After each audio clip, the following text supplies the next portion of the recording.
This episode of the Coarse podcast has been brought to you by Central Sports and Graphics Incorporated, family-owned and operated screen printing and embroidery business located in a historic storefront on Old Berwick Road in the heart of Espy. They've been doing screen printing for over 20 years. They have high-quality product at a low price. Be sure to check them out. Central Sports and Graphics Incorporated, 570-784-1212. Now, on to the show. This is Donnie Abrzanskas and Tim Savage from Turkey Hill Brewing Company. You are listening to Shawn Rosler on the Coarse Grind Podcast.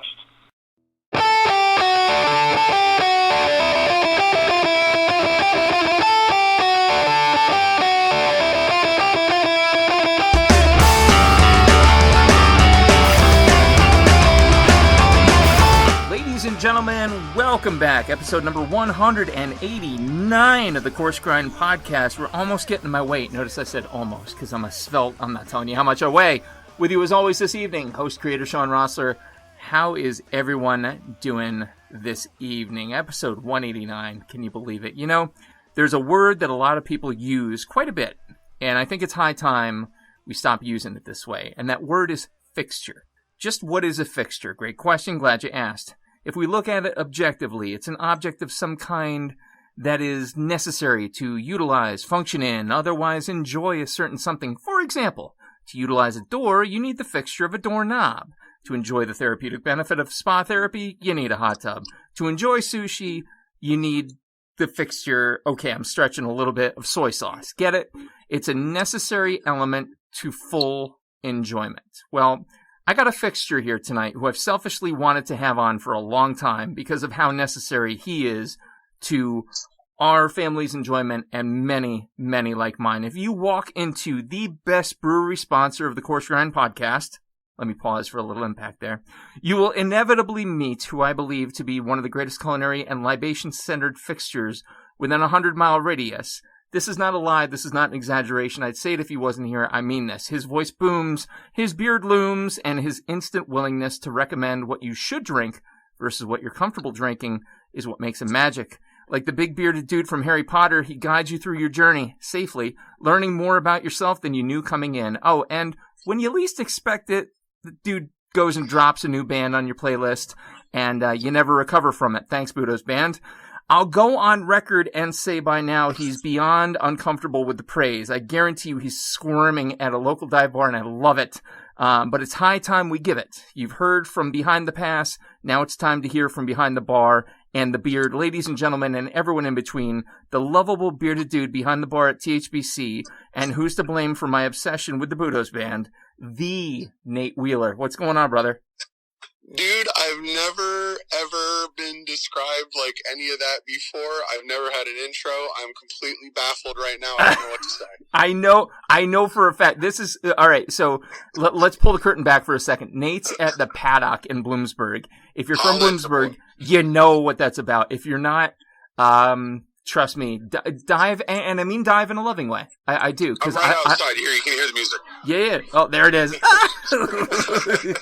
But I guarantee you, as I was reading that, the squirming continued, because he's not a guy, much like myself, who's comfortable with praise. But dude, you know, like since day one that we've been coming in and you've been there, like there's a connection, and I really, I appreciate what you do, and I don't know that I've ever been outwardly so like blatant about it. But honestly, yours is a presence I've wanted on for a long time, so I'm stoked as fuck to have you on right now.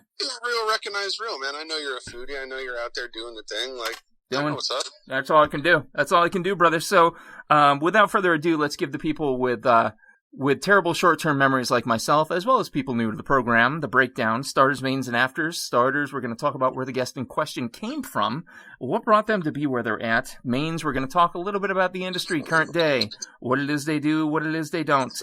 And finally, afters, a little bit more irreverent, a little bit more off the cuff, but no one has been seriously bodily injured in 188 episodes, so I don't see it happening tonight, although he is at the fucking Paddock, so anything could happen.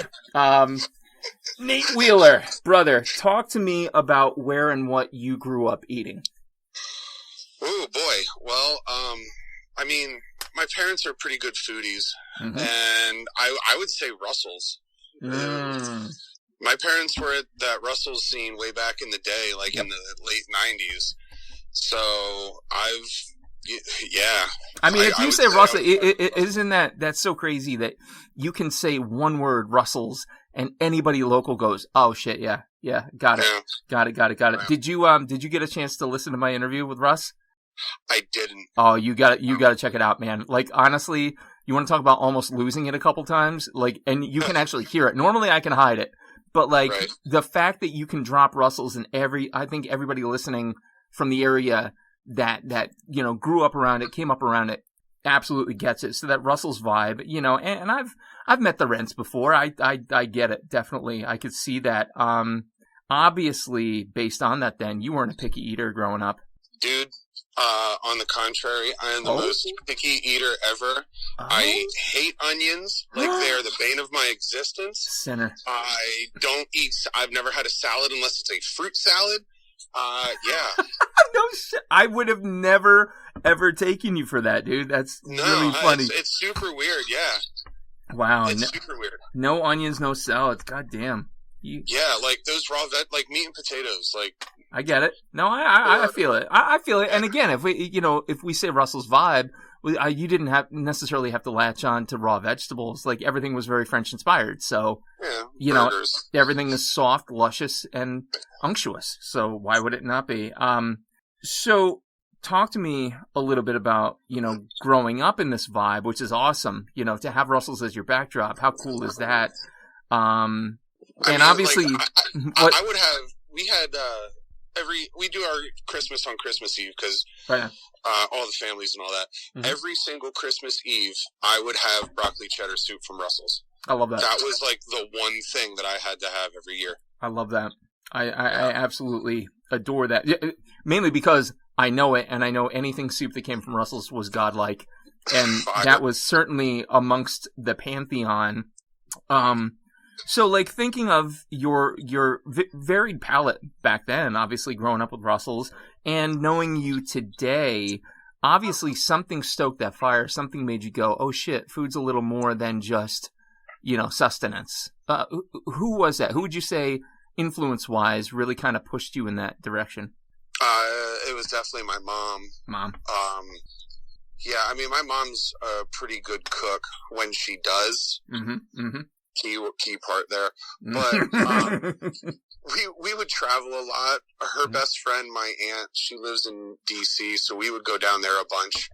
I would say I was like 16. We were at the Marrakesh. Wow, nice. In DC, and I was like, oh, okay, this place is different. Yeah. This isn't Bloomsburg. No, and it's so funny because I came from a town smaller than Bloomsburg, came here, and I'm like, oh, this is different. And this is still when I was kind of getting my culinary footing, but, travel has that propensity to vault that forward. But again, kind of, knowing Mom a little bit like I do in just passing, I could definitely see how that push could happen. So you have this incredible upbringing, with this incredible backdrop, like of Russell's, of this travel. And, I know you, and many like me know you as like that dude from Turkey Hill, like the guy, cause you are like Neville's the guy that kind of walks around, quietly and, just makes sure all is good. You're the dude controlling the room. Like there's a presence that you have and a presence that you come with that is inexplicable and certainly irreplaceable, and you're really fucking good at it. So with that in mind, what was it about food and beverage that like drew you to it? I mean, that's where you're at right now, and I mean, you seem to be like, everyone always says, do what you love, you'll never work a day in your life. You look happy as shit, dude. So like, what was it that brought you to this and makes you enjoy it the way you do? I mean, it's super weird. So again, Russell's, my parents being there, they went to Belgium in like 98. So my parents were big time beer heads. Yeah. And I went to Drexel. I moved to Virginia, and the day I turned 21, this place called Beer Run opened. Nice. And every Wednesday they would have a tasting, and this was 15 years ago. Okay. And Exactly. And they would have the brewer from each place come in. So like nice. Steamworks, Lagunitas, Anderson Valley, yada, yada, yada, yada. Yep. So all these people would come in, and all of a sudden I realized like I have all this beer knowledge background, and I know what beer is now. Mm-hmm, mm-hmm. It was just kind of a thing. Mm-hmm. So here's the funny bit. I went to high school with Nick Beaver. Oh, okay. Yep. Nick Beaver was one of my best of friends growing up. So he actually called me up and said, yo, dude, I just bought a brewery. Can you come up here and make this happen? And I was like, yep, done. See you Monday. Nice. So I packed up all my shit from Virginia, and I come up here, help Nick open Marley's up on Main Street. Yep. And for whatever reason, I didn't end up working there. Mm-hmm. But a week later, there was a ad in the paper for an open house at Turkeytown. Nice. So I was working at Steph Subs at the time, and just like for something to do. That's where I remember you from. Holy shit. Okay, there you go. Yep. Yeah. Got it. So I was at Steph's, and I went up to this interview. I was the only dude in the room at the farmhouse. There's like 150 women and me. And then Jim Hahn starts talking to me. I go back up for another interview. I take him this little sandwich. I'm like, here you go, bud. And that was pretty much the end of it. That's all she wrote. That's great. Were you in, this is going to go off script a bit, but I don't care. Mics are running, and this could be entertaining audio. Were you in Nick Beaver's graduating class? Yes, I was. Chances are you were in my English class that I taught, because that's how I know Nick Beaver. I student taught for Sandy Brando and Nancy Edwards. Jesus. Yes. In 2000, which would have placed you right there at the scene of the crime. Who would have been freshmen. Who did you have for English? I had Sam Beitelman first, and then Castile. Okay. And then, what was it, Bernie Wolf, maybe? Yep. I definitely had Bernie Wolf, and I had Callahan. I had Cade Beitelman in my English class that I taught. So, there you go. Yeah. The world just constricted a little bit more. 21 years later. Holy shit. Isn't that something? So, all right. So obviously that path makes a lot of sense. And, you know, it's true. I think maybe that's why you do stand out. You know, it is a very, it seems a very, female fronted, service staff at Turkey Hill, at Turkeytown, you know, and obviously vertically you stand out quite a bit, as well. So it's easy to notice you. So let's talk about beer. Let's, you know, typically we talk culinary at this point, but obviously beer is what, you know, you and I get. Now that I know that, I'm going to bring you some of my brew, but more to come on that. Donnie drank it and didn't die. So there you go. That's an inside reference, folks. People who know Turkey Hill understand, and Jim did too. So it's all good. Okay, so currently, you know, you're the dude running the show upstairs, but culinarily, I know you know your shit inside and out. So, because I've seen you, first of all, second only to culinary is probably music festivals for you. I'm wearing a 48 shirt right now. I was going to say, I think that's a fair statement. But at the same time, I've seen the goddamn shark booty boards that you put out at these. And see, this is what happens when a host does his homework. It makes the guest uncomfortable. Where are you pulling from? Like, what do you look at culinarily or libation wise that like really gets you going, that makes you go, shit, I can make that, or shit, we should brew that, and you take the idea, you know, to them. Like, where is it you're going for these ideas? Just traveling to shows, keeping my eyes open. Yeah. Like, if a band that I like announces a show somewhere, the first thing I'm doing is Googling what kind of good food is around it and just keeping my eyes open. I mean, I'm 11 years on, you think I would retain something. Yeah, well, but listen, that's a life skill, and people annoy the shit out of me who don't do this. I shouldn't say that. You don't annoy me. You're fine. You're okay. But it does get to me, like, part of, well, where are we going to stay? Where are we going to take kids? Why don't you look at where you're going to find sustenance and not have it be routine run-of-the-mill bullshit? I'm just saying, just an idea, you know, not judging, but totally judging. Nate presents possibly the best advice. If you're going to travel, like, look for your lodging, look for your eating, and be adventurous with it. Like, why would you go somewhere and then just eat the same shit you're going to eat at home? I'm just saying. Exactly. Don't go to a chain restaurant. Ever. Applebee's is exotic. The hell? and listen. I can get down with a bloomin' onion. I can get down with this. It's not disavowing the whole concept, but if you're gonna go somewhere, like, live it. Go to the place where, like, you see all the service trucks in the area, like, crammed into the parking lot, and maybe it looks a little beat down, but you're gonna be okay. Go in, see what. Hell, watch Guy Fieri. Just watch that sumbitch. Listen, and here we go. And I have made it a habit now. Ever since I've been shown through the error of my ways, through folks very close to Guy, I will again fall on my own sword and say I got him wrong early on, and I have since adjusted. The way that Bourdain did with Emerald, I'm doing it with Guy Fieri.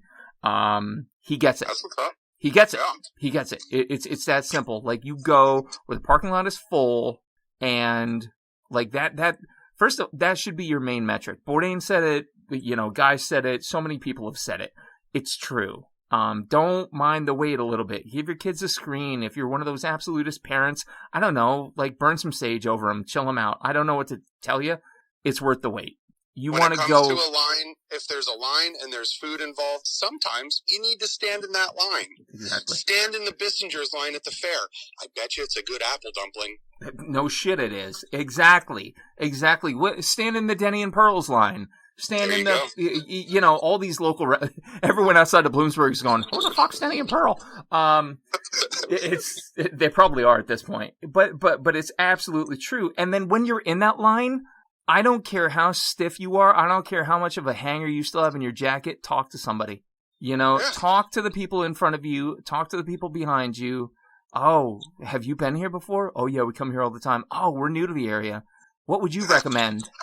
Let me tell you something. It's an ego stroke both ways, because that person who's the local knows that you're reaching out trying to appreciate what they're doing. And then you, like, understand they're giving you knowledge. They're giving you that inside track. You're part of them now. One of us. It's our town. Why would we want you to have the bad things? Exactly. We want you to remember Bloomsburg as a positive, not a bad thing. Yeah. Especially, that's after Monster how Truck I carry it Weekend. every time. Yeah. Oh, exactly. So now I know, again, just from the Steph Subs reference, you not just dabble culinarily, you make shit happen culinarily. So I gotta ask you, because I know you come up with shit too. Like, you're creative. Greatest creation and most embarrassing creation ever. Go. Oh boy. Hell. Okay. The best thing I ever made was a lobster mac and cheese up in Cape Cod. Nice. But, Seamus Muldoon gave us the damn lobsters, and I used friggin' seawater. Oh. And there was a cheese shop down the street, so yeah, that was probably the best thing I've ever made. Love it. The worst one. He knows it. He doesn't want to admit it, but he knows it. It's not. It didn't taste bad, but every Easter, my parents and I make a ham loaf, and throughout the years, we shape it into different forms for the holiday. What the? Okay. Yeah. Okay. So one year we tried to make a baby Jesus shaped ham loaf. That's real talk. And it didn't necessarily come out shaped like the baby Jesus. What did it come out shaped as? It was still a delicious ham loaf. Yeah, of course it was, but it wasn't baby Jesus shaped. No, I mean, we've done crosses. We've done, Easter baskets. We've done all sorts of weird shit. I appreciate. I gotta get my shit together here. I appreciate the sentiment behind it, but it's like, I don't know. Maybe a ham loaf shouldn't envision like like the end boss of Christianity. It's like, no, I don't know. I think we might have overstepped on that one. Yeah, I mean, it's just the three of us, so it's all good. But oh my god, I'm gonna have a nightmare about that now. Oh god, oh my god, ham baby Jesus. that almost sounds like a southern swear. Ham baby Jesus. Ham loaf baby Jesus. Ham loaf baby Jesus. Because it's more moldable. You can't cut a ham down and make it. That's true. You gotta mold a loaf. You would have to carve the ham into the shape of baby Jesus. It would be a real son of a bitch. Where the hell am I going with this? What are you doing to me? Knock it off. So let's jump back, because I was handpicking what beer was I gonna drink as I interviewed my beer dude, and I actually ended up kind of half-assing out with the Genesee seasonal Ruby Red Kolsch, which I just enjoy. It's just, okay. I think it's fantastic. They do more artisan seasonals than most beers, and they do it better and they do it cheaper. So I'm not going to steer from this. Did you happen to have their dry hop cream ale when they did it? I did not. No, They did a limited release of dry hop cream ale, and it was one of the best things I ever tasted. I believe that. Those all sound good. Yeah, and I still have I have a 12-pack. They stopped production 2 years later, year and a half later, and I still have the 12-pack. So it's gonna have to go sometime. But I bring up beer because beer is so trend driven, and I know you've got the finger on the pulse. And you hooked me up with the Gin Cask Sour, which was, life changing. It was that good. I want to ask you, what, in your opinion, is the next big thing in beer? It's not the next big thing. The Czechs have been doing it for 600 years, man. Mm-hmm. It's called Pilsner. Yep. And everyone's just now figuring it out. I agree, and I'm so thrilled you say that, because I love a good Pilsner, full stop. If I have a choice on a menu of what I'm going to pair, by default, knee-jerk reaction, you hit my kneecap with the hammer, you say, what beer do you pick? It'll be a Pilsner. That. Every single time I walk into a bar or a brewery anywhere in the country, if there's a Pilsner on there that I've never had before, I order it. Uh-huh. Mm-hmm. That is the judge of a brewer. If you can make a Pilsner with 5 ingredients and it tastes good, yeah, you don't need to have extracts and all sorts of stupid adjectives. Yep, you are a decent brewer. I love that. That's fantastic. That makes me feel at least that my beer knowledge is still at least in line with what the trend is. Now, the other side of that question then is, what trend or otherwise unfortunately popular idea that some douchebag decided to make popular, triple dry hopping, are you ready to see go away? What do you? I'm tired of people asking me, what is your hazy? You don't even know what that means. You don't even know what that means. What does hazy mean? What let's talk about what does hazy mean? What does hazy mean? So to me, okay. Are you looking? Yeah. Is it like a milkshake looking thing that you want? Do you want something that's super hoppy and 8%? Do you want something that's a true New England IPA because you're a beer drinker? Right. What do you mean? Exactly.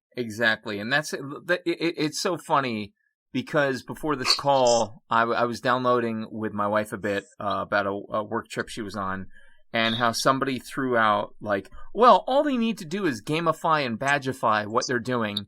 So as an e-learning guy, my brain just splatters on the wall, and I go, no, you couldn't be more wrong. I can't stand you. By default, I've never met you, and I hate you already. So, those words just hurt me. Yeah, I know, right? But hazy, sour, okay, do you like sour? It's too sour. If you say the words too sour, then you're not really into them. Do you understand how a sour is? Do you understand why it's hazy? How spicy is your buffalo chicken? Oh, Jesus Christ. Applebee's is down the road. There we go. Bringing it back. Chain restaurant. Call back. It's just why? Why make it a thing? Why? I don't know. But I'm glad to hear you say both, because I agree with you wholeheartedly that a Pilsner is basically a soup for a chef, right? A chef should be able to make a soup and have that soup be just brilliant, front to back. It's simple. Nah. I would take it's a steak. You go steak because the other option's omelet. Hubert Keller, or not Hubert Carroll. Yeah. Wolfgang Puck. Yeah, I guess you're right about that too. Okay, but those things, like if we take them alone, right? Soup, steak, omelet, they are intrinsically simple. If you can't make that, then you don't need to make anything else. Exactly. You shouldn't be adding dried lime peel and baby toenails. Like, no, it doesn't. Pineapple upside down cake lager. Oh my God. Like I read some of these cans and I go into, here's another Bloomsburg reference, kids. I go into Beverage Station and they have the $1 cans at the counter. And I always grab them up because there's always like this awesome blend of them. And they're always like 16.9 cans. And it's always the dumbest shit I've ever read. It's like, what? What are you doing? Like, I don't know your brand. Why are you making a triple hazy IPA with oat milk? Like, what? Doesn't make any sense. No sense at all. No sense at all. I was at a brewery a couple of years back down in Virginia, and they had like 17 beers on tap, and 14 of them were IPAs. What's the point of you? What the fuck? What is the point? I think, Turkey Hill carries maybe 2, maybe 3 at a time, tops? If that. Because we try to stick to one beer per style. Now, there might be a couple of pale ales on, or like there might be a different version of the IPA on cask. Right. Mm-hmm. Yeah. I mean, so 3 total, and that's like any IPA versus APA, maybe. I actually don't know if I've ever seen an APA come through Turkey Hill, but I don't know. I mean, I would call the Revelation an American pale ale. Well, yeah, you're right. Yeah. Okay. All right. So it has. I always tell people it's kind of like Sierra Nevada. If you like Sierra Nevada, you're going to like this beer stuff. And I mean, Sierra Nevada, literally the brand that put pale ale on the map. Yeah, that's the definition of American pale. So like fight me, fight Nate. Like, take your pick. We don't give a shit. Exactly. So you're doing your thing at Turkey Hill. Talk to me about 5-year plan. What do you got on? What are you doing, man?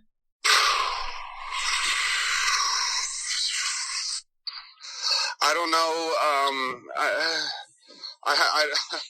I'm kind of like that Tom Brady, one game at a time mentality. I appreciate that.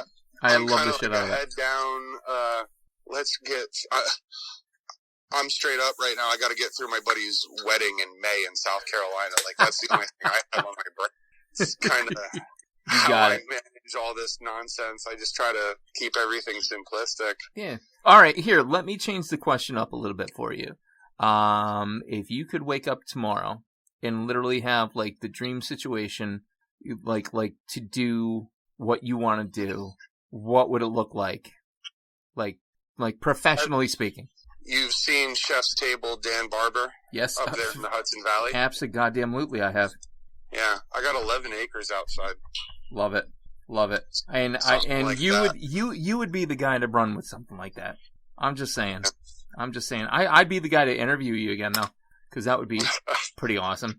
Well, we got a farmer up here at the pub now too, working with me, Alec, the homie bartended everywhere. He used to work at Harry's. Yeah, do you mean my fraternity brother who comes here all the time? Yeah. Yeah, probably that guy, yeah. So, that's my buddy. Got him up here, but I pitched him the idea years back. Yeah, I got a plan. He's pitched us the idea of buying a goddamn farm, and I'm like, Alec, calm down, dude. It's 2 a.m. It's time to go to bed. But yeah, big love to Clan Mole and their 2 behemoths. They are big childs. They are awesome. Yeah, it is. They are something. So, all right. Well, whatever direction it takes, you know where I am. You know what number to call now for sure. So we're behind you 100%. You ready for some afters? Some fun questions? Yeah. All right. Oh. This one, I was excited to ask from the moment that I wrote the script out. I'm like, ooh, I get to ask this to the guy that gave me Budo's band, you son of a bitch, because I've never looked back since. I am standing in your kitchen, and we're cooking together. We're slinging. We're doing our thing. You have control of the radio. What are we listening to? What's that? Doom Flamingo. Doom Flamingo. Why do I feel like I'm going to have another problem here? Like a murder bird. Doom Flamingo. I love it. Doom Flamingo. It's 80s synthwave. It's like Grand Theft Auto Vice City meets Scarface. It's party music. That's fantastic. Doom Flamingo. You heard it here first. All right, here we go. Next one. You ready? I'm going to fly you to a deserted island, drop you off, and you can only bring 3 foods or food-type items with you. Inexhaustible supplies through the power of imagination, but only 3 things. What would they be and why? Gatorade. That's obvious. I love that. How smart is that? He went full survival on me there. Yeah, Eagle Scout baby. Like pizza? Is pizza an option? Fuck yeah, it's an option. Yeah, pizza, because I could live on Sally's a Pizza for the rest of my life. There you go. Honestly, I'm good after that. No? Rodney Scott pulled pork. Wow. Yeah. Rodney Scott's full hog barbecue. If I could have Rodney Scott barbecue, Sally's a Pizza, and Gatorade, I'd be fine for the rest of my life. Love that. Love that. What would, all right, here, and this is only, like, this is kind of a self-indulgent sponsor of the Coarse Grind podcast question. Which Turkey Hill beer would you take with you? Ooh, Dortmunder. I always order the Dortmunder. Yep. The Chexican is awesome. Chexican's amazing. I really love our German Pilsner. Yeah. But I would say Dortmunder. The Dortmunder, listen, that's people, my child. When you go in, and I've seen people's faces contort and go, what's a Dortmunder? Trust me, when you see a name like that, you go with it. You just go with it. You know, the first time I had a Dortmunder, I don't know when it was. It was the same reaction. But Great Lakes. Oh my God. It is amazing. Great Lakes Dortmunder Gold. That was our inspiration. Complex and yet simplistic at the same time. I remember saying to Donnie, year 1 or 2, like, hey, drink this, try this beer. Yeah. Let's make this. Yeah. And he was like, really? I said, let's make this beer. Yep. And he was like, you think it'll work? I said, are you kidding me? We live in Lagerville. Yes. Of course it's going to work. Yeah, exactly. And then we started drinking it. I said, we need to start canning beers. And the first beer that needs to be in a can is this one. He says, really? I said, yes, sir. I can hear him saying really that way, too. The way you just did that was so spot on. Yeah. Really? And I mean, right now we have 3 approved labels: Barn Dance Bond, Revelation Pale, and Dortmunder. Dortmunder. Yep, for sure. God damn.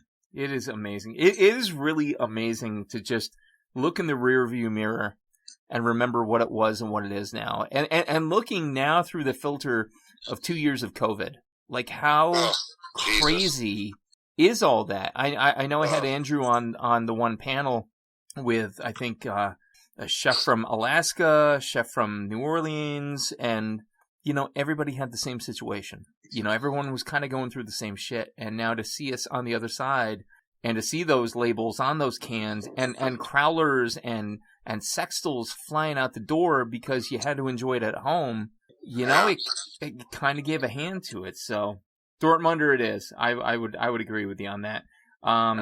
Let's get a little heavy. Melanie Denea has 2 coffee table books. She's a photographer. Amazing. My Last Supper and The Next Course. Have you seen either of them? No. All right. Well, one of these days I'm going to bring both. I'm going to bring a 6-pack or more of my shit, and we're going to sit down and we're going to read through them. So she does her famous Bourdain picture was the beef femur between the legs, and he's naked smoking a cigarette. Right. You know, so that's her. But throughout the book, then, she asks the same questions, and she kind of gave inspiration to the show through that book because, you know, again, it's formatted. I ask the same. But her questions centered around one simple premise. Your ticket is getting punched tomorrow. Today is all you have. What is your last meal? What is your, you know, what are you eating? What are you drinking? Who's there? What music is playing? So, Nate Wheeler, hit that with me. Ooh. Okay. Oh, man. Oh, wow. I would imagine that Rodney Scott's, you know, full hog barbecue is going to fall into that somewhere. No, but it is in Charleston. It was a place called Martha Lou's Kitchen. Okay. There's a Andrew Zimmern episode of Delicious Destinations, and him and Shawn Brock are in there eating food. And love Brock. They were talking about just the lima beans. Yes. And how they were eating lima beans and they were crying. Yep. And I went there to eat lima beans, as screwed up as that sounds. And the fried chicken, lima beans, and mac and cheese, and piece of cornbread on a damn styrofoam plate. Yep. Sitting next to a friggin' Martin Luther King Award and a James Beard Award and a gas station. I love it. That would be it. And let's play Queen on the radio. I love it.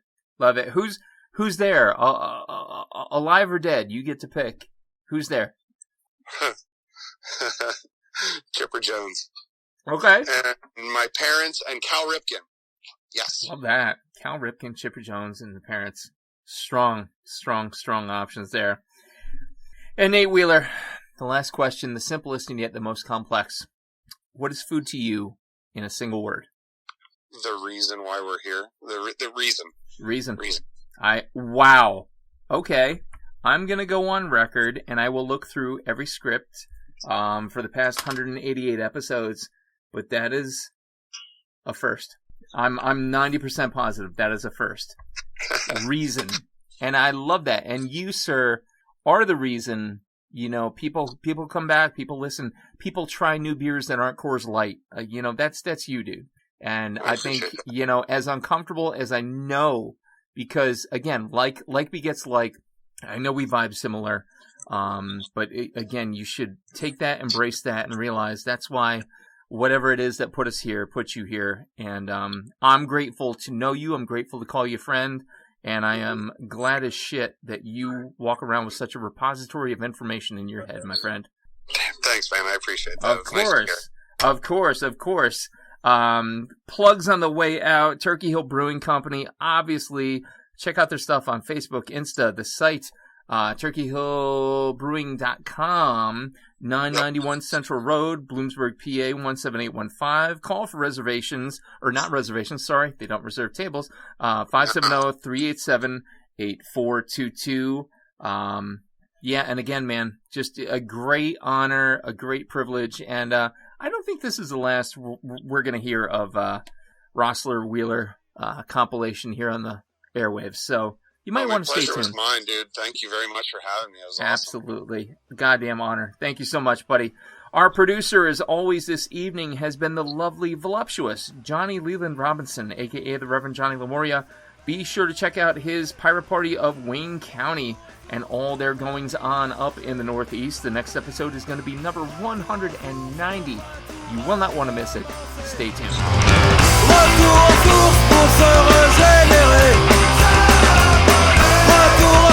Avance vers le passé. Retour aux sources, batterie rechargée. Retour aux sources, enfin tout recommencer.